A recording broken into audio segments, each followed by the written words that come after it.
Hello everyone, welcome to a online solution. अस्सलाम वालेकुम, आपका स्वागत है, आपका खैर मकदम है ए ऑनलाइन सॉल्यूशन पर। आज हम आप लोग को क्लास 10th का चैप्टर नंबर 2 यानी कि अफसाना भाभी जान हम लोग पढ़ने वाले हैं। और आपको पता है ये किस किताब से है? ये दरख्शां किताब से है। ये वीडियो नंबर हमारा 2 है। इससे पहले मैं वीडियो नंबर 1 अपलोड कर दिया हूँ, हमदे खुदाए उज़्ज़ुजल, जो शबनम कमाली की लिखी हुई है।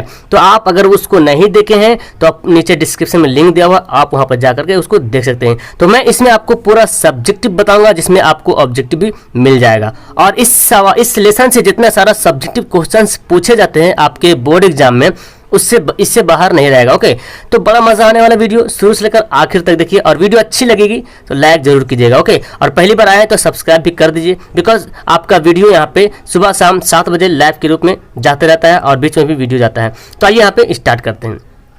तो सबसे पहले यहाँ पे देखिए हमारा अफसाना पढ़ने वाले हैं भाभी जान। तो आपको नाम याद रखना पड़ेगा, भाभी जान क्या है? ये अफसाना है। ओके, ये याद रखना पड़ेगा, भाभी जान क्या है? अफसाना है। और भाभी जान अफसाना के लिखने वाला कौन है, मुसन्निफ कौन है, तख्लीक़कार कौन है? तो वो है सुहैल अजीम आबादी। आप भली अच्छी तरह से जानते हैं सुहैल अजीम आबादी। तो इस तरह से आप पढ़ेंगे तो याद रहेगा। चलिए नेक्स्ट यहाँ पे देख लें। तो देखिए सुहैल अजीम आबादी का असल नाम, सुहैल अजीम आबादी का असल नाम क्या था जी? सैयद मुजीबुर रहमान, या तो इसको बचपन का नाम भी बोलते हैं कि सुहैल अजीम आबादी का बचपन का नाम क्या था? तो सैयद मुजीबुर रहमान। तो आपको ऐसा सवाल देखने को मिलेगा कि सुहैल अजीम आबादी का असल नाम क्या था। फिर आएगा कि सुहैल अजीम आबादी का तखल्लुस क्या था? तो सुहैल क्या था? सुहैल जो है तखल्लुस इस्तेमाल क्यों करते हैं? क्योंकि कोई शायर होता है जो अपने शेर के आखिर में एक छोटा सा नाम इस्तेमाल करते हैं, उसको बोलते हैं तखल्लुस। तो वही है सुहैल। देखिए फिर यहाँ पे है पैदाइश, यानी कि सुहैल अजीम आबादी की पैदाइश कब हुई? तो सुहैल अजीम आबादी की पैदाइश 1911 ईस्वी में शाहपुर भदौल जिला पटना में हुई। तो सवाल आता है कि कहाँ पैदाइश हुई? तो आप बोलेंगे पटना में, यानी कि वहाँ पे ऑप्शन वाला भी सवाल आपको रहेगा तो ऑप्शन लिख देंगे पटना। सारा डिस्ट्रिक्ट का नाम रहेगा तो पटना भी रहेगा तो पटना टिक आउट कर देंगे।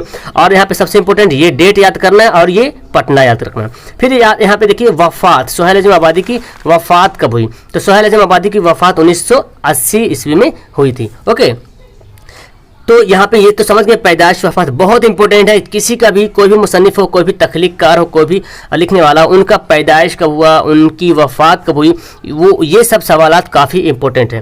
फिर देखिए अफसानवी मजमुआ, आपका सवाल में रहेगा कि सुहैल अजीम आबादी का अफसानवी मजमुआ का नाम क्या है? तो देखिए नाम क्या है? अलाव। ये अलाव जो है सुहैल अजीम आबादी का अफसानवी मजमुआ है। चार चेहरे, ये भी सुहैल अजीम आबादी के अफसानवी मजमुआ है। आदमी के रूप। ओके, तो आपको ऑब्जेक्टिव सवाल में ऐसे भी देखने को मिलेगा कि इनमें से सुहैल अजीम आबादी का अफसाना कौन नहीं है या अफसानी मजमुआ कौन नहीं है। तो ये 3 रहेगा, एक और रहेगा। जैसे कि एग्जाम में दर्पण वाला दे देता है तो दर्पण आ जाएगा अलग से। तो मतलब ये देखने को मिलता है एग्जाम में, ठीक है। फिर है कि अलाव के मुसन्निफ कौन है? तो आप याद रखना अलाव के मुसन्निफ कौन है? सुहैल अजीम आबादी। चार चेहरे के मुसन्निफ कौन है? सुहैल अजीम आबादी। आदमी के रूप के मुसन्निफ कौन है? सुहैल अजीम आबादी। फिर सवाल आया कि सुहैल अजीम आबादी के किन्हीं 2 अफसानवी मजमुआ का नाम बताएं। तो आपको अगर याद रहेगा अलाव, चार चेहरे, आदमी के रूप, तो आप आराम से बता सकते हैं। मेरे ख्याल से आपको समझ में आ रहा, तो नीचे कमेंट बॉक्स में कमेंट जरूर कीजिएगा। ओके, नेक्स्ट देखिए नावल, इसका एक नावल लिखा हुआ बेजड़ के पौधे। क्या है? बेजड़ के पौधे। तो सवाल आपको बनता है कि बेजड़ के पौधे नावल के तख्लीक़कार कौन है? तो आप आराम से बता दीजिएगा कि बेजड़ के पौधे के लिखने वाले कौन है? सुहैल अजीम आबादी। और इस सबक में, इस लेसन में मरकजी किरदार जो सबसे इंपॉर्टेंट होता है, सबसे अहम जिसका रोल होता है, तो मरकजी किरदार कौन है? रुकैया भाभी। तो याद रखिएगा सवाल ऐसे भी आता है कि सुहैल भाभी जान का मरकजी किरदार कौन है? तो आप क्या बोलेंगे? भाभी जान का मरकजी किरदार रुकैया भाभी है। तो इतना सारा से आपको ऑब्जेक्टिव सब्जेक्टिव सारा मिलेगा। अब यहाँ पे देखिए ऑब्जेक्टिव सवाल यहाँ पे देखने को मिल रहा है क्या कि 1 लाइनर सवाल आपको देखने को मिलता है 2 नंबर में। 2 नंबर में सवाल आता है 1 लाइनर, है ना। तो देखिए 2 नंबर वाला हो या 1 नंबर वाला हो, 2 नंबर में क्या होता है? पूरा लिखना पड़ता है ऐसे एक लाइन। जैसे कि सवाल है सुहैल अजीम आबादी कहाँ पैदा हुए? तो आपको पता है कि सुहैल अजीम आबादी की पैदाइश पटना में हुई।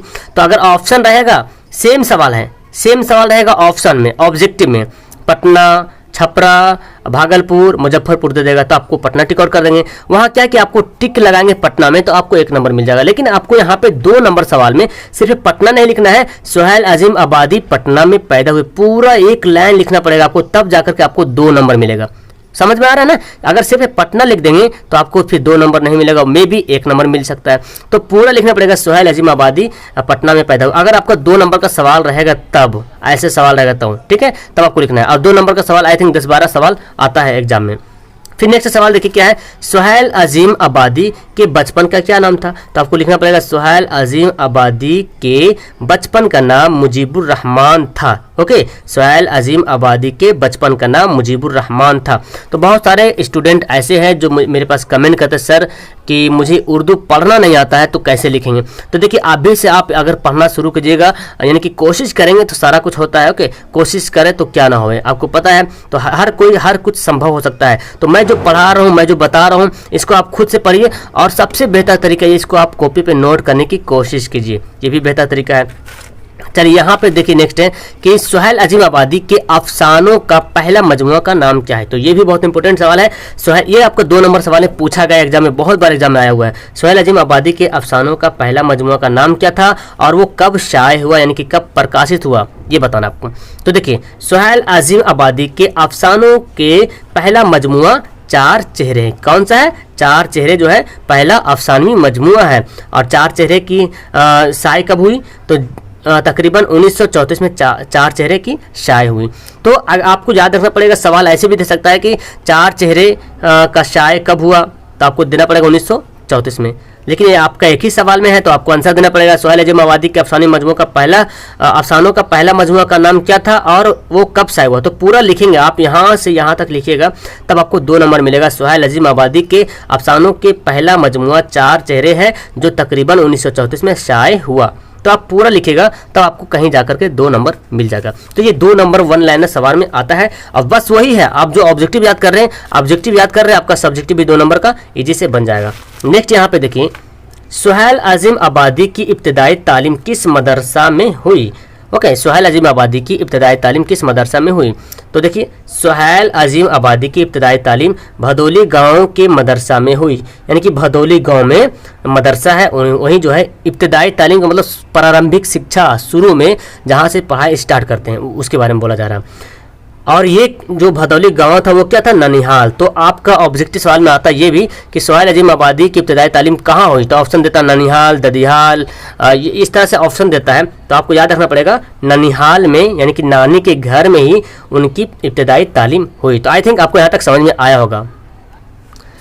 तो देखिए अब नेक्स्ट हमारा 5वां सवाल है, निसाब में शामिल अफसाना भाभी जान किसकी तख्लीक है। तो आप तो पता ही आपको है कि निसाब में शामिल अफसाना भाभी जान के मुसन्निफ सुहेल अजीम आबादी है या तख्लीककार सुहेल अजीम आबादी है, ऐसे भी आप लिख सकते हैं। ठीक है, तो आप ध्यान रखेंगे, याद रखेंगे, मैं बार बार बोल रहा हूँ कि अगर 2 नंबर वाला सवाल रहेगा, 1 लाइनर सवाल रहेगा और आप सिर्फ आंसर देना है तो पूरा लिख करके आंसर देना है। फिलहाल मैं यहाँ पे शॉर्ट में लिख दिया हूँ, लेकिन मैं आपको अगर एग्जाम में 2 नंबर का सवाल आता है तो पूरा लिखना है। सुहेल अजीम आबादी कितने साल के थे कि उनकी वालिदा का इंतकाल हो गया।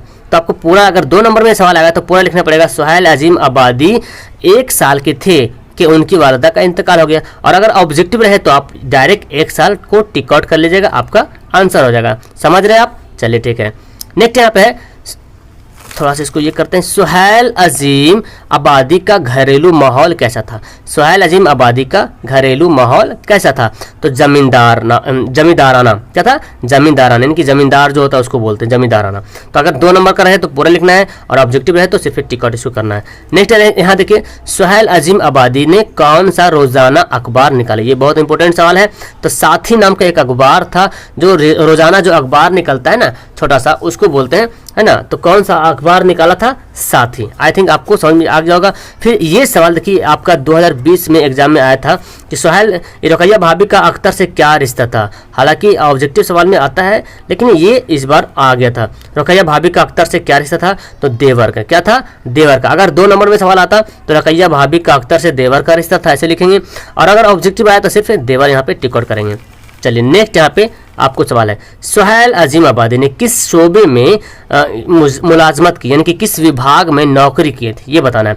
तो ऑल इंडिया रेडियो। ओके, याद रखेंगे, ऑल इंडिया रेडियो बहुत इंपॉर्टेंट है और ये भी सवाल एग्जाम में देखने को मिला है। तो यहाँ तक था आपका 1 लाइनर सवाल था। अब ये सवाल जो है 3 नंबर में या तो 5 नंबर में सवाल पूछ सकता है। तो मेरे ख्याल से 3 नंबर सवाल भी आता है और नहीं तो 5 नंबर सवाल में, और ये सवाल बहुत बार आया हुआ है। तो आइए इसको देख लेते हैं। सवाल क्या है जी, रुकैया भाभी के शौहर को बार बार क्यों जेल जाना पड़ता था। बहुत इंपॉर्टेंट सवाल है। तो देखिए ये जो सब्जेक्टिव इतना लंबा लग रहा सर, इसको कैसे याद करेंगे, तो मैं आपको चैलेंज करता हूं कि सबसे पहले जो मैं क्वेश्चन प्रोवाइड कर रहा हूं उसको अभी से ही याद करना शुरू कर दीजिए, बिकॉज एग्जाम के टाइम जब आएगा तो बहुत सारा सवालात आपके पास हो जाएंगे, science, social, math, Hindi, Urdu, English, बहुत सारा है ना। तो जैसे जैसे मैं पढ़ा रहा हूँ अभी से याद करते रहिए और उस टाइम जब आएगा तो आपको बहुत ईजी लगेगा। तो देखिए इसका जवाब यह है कि रुकैया भाभी के शौहर को बार बार इसलिए जेल जाना पड़ता था कि उन्हें सियासत से काफ़ी दिलचस्पी थी, यानी कि सियासत बोलते हैं पॉलिटिक्स, यानी कि राजनीति से काफ़ी लगाव था, काफ़ी दिलचस्पी थी। तहरीकी आज़ादी के वक्त, तहरीकी आज़ादी का मतलब स्वतंत्रता आज़ादी बोलते हैं ना, स्वतंत्रता आज़ादी या स्वतंत्रता आंदोलन है ना, स्वतंत्रता आंदोलन बोलते हैं। तहरीकी आज़ादी मतलब स्वतंत्रता आंदोलन के वक्त रुकैया भाभी के शौहर पर कई सियासी मुकदमे चल रहे थे। तो ये है आपको यही वर्ड, आपको ये लाइन इंपॉर्टेंट है कि तहरीकी आज़ादी के वक्त रुकैया भाभी के शौहर पर कई सियासी मुकदमे चल रहे थे।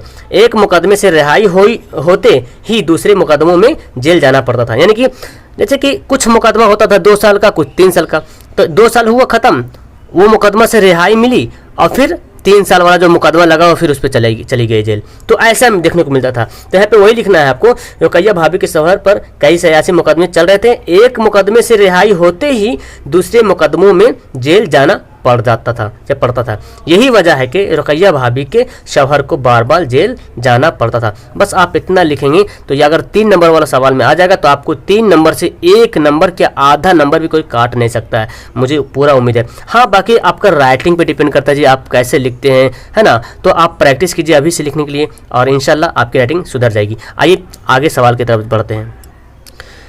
तो इसमें एक सवालात ये भी देखने को मिलता है कि रुकैया भाभी किस लड़की की तालीम का खर्च खुद बर्दाश्त करती थी। ओके, रुकैया भाभी किस लड़की की तालीम का खर्च खुद बर्दाश्त करती थी, यानी कि खुद जिम्मेदारी लेती थी, लेकिन क्यों करती थी ऐसा, तो ये सवाल ही बनता है। चलिए यहाँ पे आंसर इसका देख लेते हैं।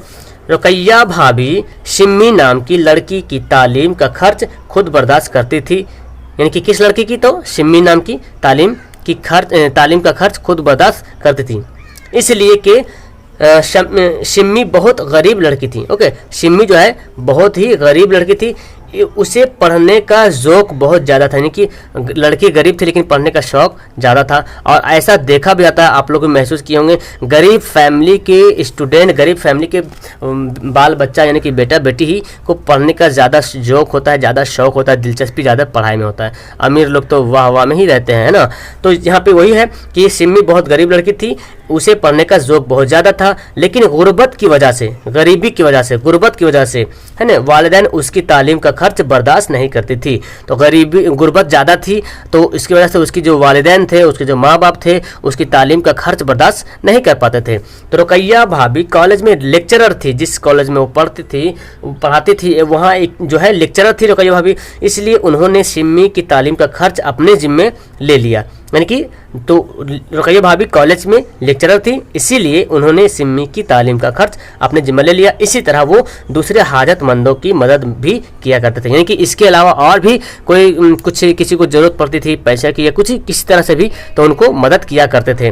तो ये इजी सा सवाल है, कोई भारी नहीं है, आप इसको इजी से याद कर सकते हैं कि रुकैया भाभी सिम्मी नाम की लड़की का खर्च खुद बर्दाश्त करती थी, क्योंकि वो बहुत गरीब लड़की थी, पढ़ने का बहुत ज़्यादा शौक़ था, गुर्बत की वजह से वालिदैन उसकी तालीम का खर्च नहीं बर्दाश्त कर पाते थे, इसलिए रुकैया भाभी ने उसके तालीम का खर्च अपने जिम्मे ले लिया। तो ऐसे भी लिखेंगे तो आंसर आपको मिल जाएगा और मार्क्स भी मिलेगा। और मैं कोशिश कर रहा हूँ हर वीडियो में, पिछला वीडियो में भी मैं वाहिद जमा और जिद इज़्ज़ात 5 दिया था, है ना। तो मैं कोशिश यही करता हूँ कि अगर एक बार मैं आपको पूरा लिस्ट दे दूँ वाहिद जमा का, तो आप लगेगा कि क्या सर दे दिए, मज़ा नहीं आ रहा, ढेर सारा हो जाएगा। तो 5-5 करके दे रहा हूँ, ये जस्ट लाइक होमवर्क है और सबको याद करना है, जो भी मैं अभी पढ़ाया हूँ सारा को रट जाना है, याद कर लेना है, ठीक है।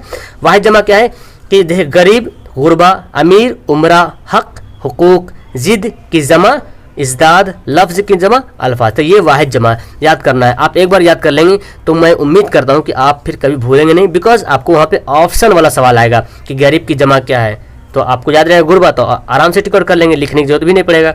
नेक्स्ट देखिए जिद इज़्दाद। जिद इज़्दाद का मतलब ऑपोजिट वर्ड, उल्टा, विलोम शब्द। इमारत की जिद क्या है, गुरबत। हक की जिद क्या है? बातिल। जाहिर की जिद क्या है? बातिन। जाहिर मतलब जो दिख रहा है, बातिन में जो छुपा हुआ है। खालिक की जिद क्या है? मखलूक। खालिक मतलब खुदा हो गया, मखलूक जो बनाया है ना। अदम की जिद क्या है? अदम की जिद क्या है? वजूद। अदम की जिद क्या है? वजूद। तो इस तरह से आपको यहाँ पे पूरा हो गया है इस चैप्टर से इतना, इससे ज़्यादा काफ़ी है और इससे ज़्यादा बाहर कुछ नहीं आने वाला है। ठीक है, मैं उम्मीद करता हूँ। अच्छा, एक और है कि अगर आपको ये वीडियो पसंद आया है तो लाइक का बटन दिख रहा है, लाइक जरूर कीजिए और सब्सक्राइब भी जरूर कर लीजिए चैनल को अगर पहली बार आए तो। और एक ग्रुप मैं आपको बनाया हूँ फिलहाल, एक टेलीग्राम नाम का एप्लीकेशन डाउनलोड कीजिए, टेलीग्राम नाम का एप्लीकेशन डाउनलोड कीजिए और वहाँ पे सर्च कीजिए AA ऑनलाइन सॉल्यूशन 2021, तो एक ग्रुप आ जाएगा, उस ग्रुप में आप ज्वाइन हो जाइए। वहाँ पे जो है 400 प्लस जो है स्टूडेंट जुड़ गए हैं और आपस में मतलब कुछ क्यूज हो या कुछ आपको सवाल हो पूछना तो वहाँ पे क्यूज करेंगे, तो वहाँ से आप पूछ सकते हैं और वहाँ से आप मुझे डायरेक्टली पर्सनली मैसेज भी कर सकते हैं, जहाँ तक होगा मैं आपको हेल्प करूँगा। इसके अलावा आपके लिए मैं एक अलग से स्पेशल ग्रुप बनाया हूँ, उसमें जो है ये जो मैं आपको पढ़ाया हूँ इसका मैं PDF सेंड करूँगा। उसमें ज्वाइन होने के लिए आपको सिर्फ 100 रुपया का डोनेट करना पड़ेगा, वो सिर्फ और सिर्फ चैनल को सपोर्ट करने के लिए, ताकि मैं अच्छे से आपको प्रोवाइड कर पाऊँ वीडियो और अच्छे तरीके से बना पाऊँ। नेटवर्क प्रॉब्लम हो रहा है, यानी कि जो सेटअप वगैरह जो हो रहा, बस चैनल को सपोर्ट करने के लिए 100 रुपये आपसे लिया जा रहा है। तो अगर आप 100 रुपये दे करके उसमें ज्वाइन होना चाहते हैं तो पहले इस चैनल में ज्वाइन होइए, ये फ्री ऑफ कॉस्ट है, इसमें कोई पैसा नहीं लगेगा, है ना। इसमें ज्वाइन होइए और वहाँ से मुझे पर्सनली मैसेज कर सकते हैं। बाकी ज्वाइन होना ना होना वो आपकी बात मर्जी है, इससे मुझे कोई दिक्कत नहीं है। तो अगर आप होना चाहते हैं, बहुत सारे ज्वाइन हुए हैं, तो आप मुझे यहाँ पे पहले ज्वाइन होइए और जाकर पहले पर्सनली मैसेज कीजिए। तो चलिए मिलता हूँ मैं आपको नेक्स्ट वीडियो में। That's all, thank you everyone, खुदा हाफिज़।